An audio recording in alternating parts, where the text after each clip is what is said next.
We take you to Udaipur to show you a museum that really matters to those who run it and those who come to see it.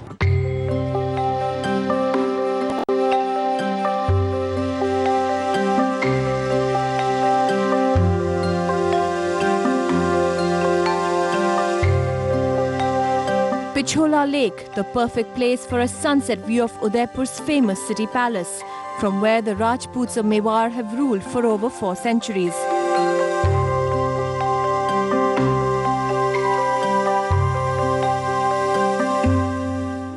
Royalty may be the hook that draws thousands of tourists to the palace each day, but in turn, what they experience is one of the finest private museums in the country.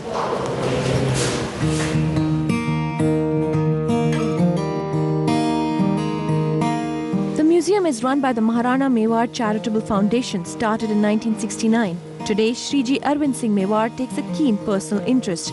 Part of this palace complex is also his residence.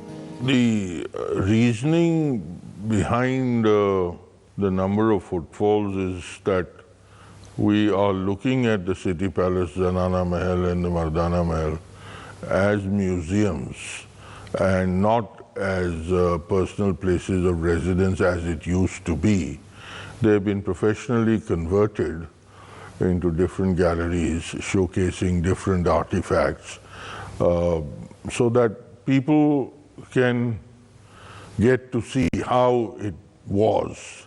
I, for one, am of the firm opinion that if you have something which is worth showcasing, then I think it is more satisfying if you share it with people. So when we were ready to put up our different collections, like the photographic collection, the silver gallery collection, the painting collection, the lifestyle, textile collection, and so on and so forth, we invited some consultants who we had great respect and trust for. The consultants invited to work on the museum are from Eka Resources, which is the first museum management company of its kind in India.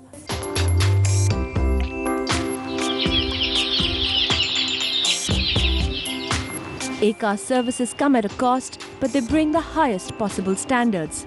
The City Palace Museum is one of their most ambitious projects, where they work with experts like architect conservationist Dr. Shikha Jain and material conservator S. Giri Kumar. It's an advantage to have such a spectacular palace as the site of a museum, and the two work together. Yeah, absolutely. We wouldn't be able to explain or show any of these artworks if we didn't have this backdrop to put it out. The aim is to implement a new master plan, which involves setting up new galleries and cataloguing Mewar's royal collections. The gallery lighting and design is impeccable, and the consultants have also managed to bring in well-curated exhibitions. Here we wanted to have a balance between the Eastern, or rather the local resources as well as the international standards. So we needed to create something which we could manage here without, and make it sustainable in the long run, but at the same time without compromising the safety and the aesthetic aspects of the exhibition as well as the exhibits.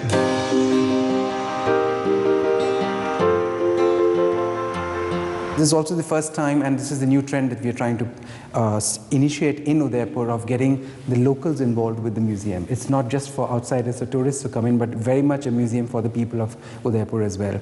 So you see the contemporary artworks, you see the contemporary painted photographs in the region, and what is really unique about this is it's actually a three process. Before the photography was taken in this particular exhibition, the artwork is actually a painted backdrop. So you had the first painted backdrop, which was strung up in a studio, had the models posing with the artist Vasvo. And once the photograph was taken, Vasvo sent the artworks, they painted the photograph to be hand-painted over again. He sent it to local artists with whom he's been working for some time. So he's been collaborating with local miniature artists and established traditional painters whose families have been doing this artwork for a long time. So continuity in the city of a tradition, of a practice, an art practice, which happened here, is being shown again in this. So it's of relevance to the town.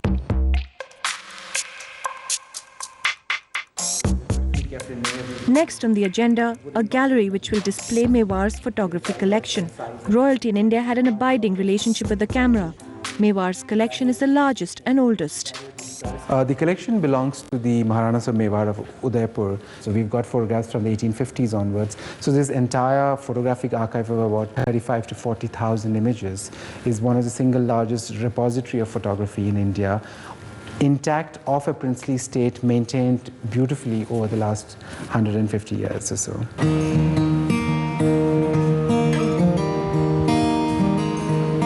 The palace on its walls has some of the most oldest and exquisite miniature work. Not surprisingly then that the museum has a vast collection of miniature paintings, now being catalogued for the first time.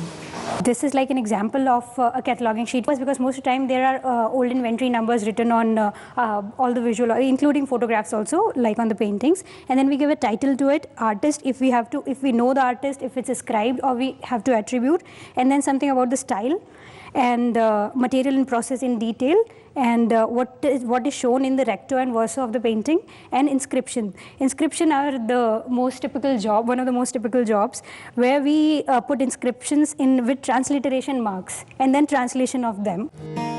All this painstaking work has resulted now in the country's first online access policy, which means that the Mewar collection is accessible with just a click of the mouse. For our decrepit institutions, this is a glimpse of the future, a cultural revolution in the making.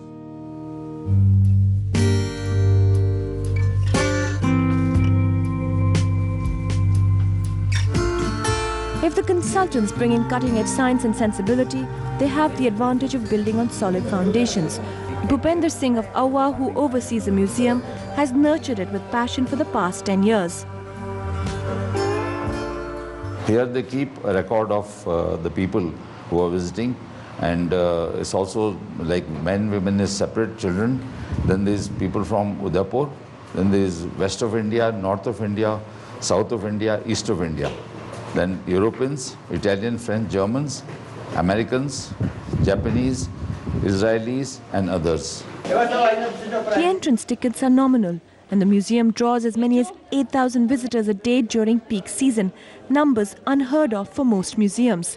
All the money is ploughed back into the museum, but keeping a flow of funds to maintain it is always difficult given the scale of the palace complex. If we had monetary support, this whole thing would get expedited. I mean, that's all that we lack, because there's huge amounts of money. I mean, look at the museums in the West. They're all funded. It's not that somebody like us carries on with their own resources. We are a very small family company sort of a thing, and if you only use your own resources, the pace slows down. The will is there, the artifacts are there, but you need the resources to be able to do what you want to do. So I can only do what I can do, and hopefully the next generation will fulfill whatever my unfulfilled dreams have been.